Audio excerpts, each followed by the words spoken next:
এলা বাজে 11টা, সকাল 10টার সময় আসছি ব্যাংক আসিয়ে দেখি ব্যাংকত অনেক ভিড়। তাই ব্যাংকের ম্যানেজার কল 1 ঘন্টা পরে এসো। বুনু কয় 1 ঘন্টা এলা কি করি?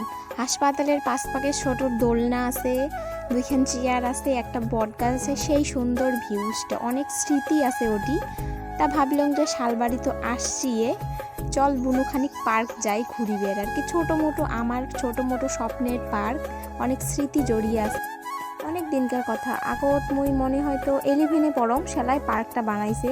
তা নতুন নতুন পার্ক বানাইছে, সবাই মিলে আসিয়ে পার্কটার ঘুরছি, কত কিছু স্মৃতি বসে বসে হইলেই দেখি যাচ্ছ আর মনত পড়ে যাচ্ছে সব কিছু।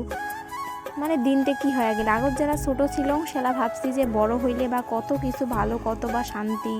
এলা বড় হছি, সংসার, বাচ্চা কাচ্চা, কত কিছু ঝামলা। এলা ভাবি যে ছোটই ভাল ছিল। এই গাছটার নিচে কত যে স্মৃতি আছে, সবাই মিলি বসিয়া গল্প করছি গাছের নিচে। আর এই দোলনাখানো সবাই মিলি দুলছি, কাউ ঠেক্কে দিছে, কাউ দুলছি, মানে চড়ার জন্য কারাকারি। দিনগুলোর কথা মনে পড়লে সেই খারাপ লাগে জানেন।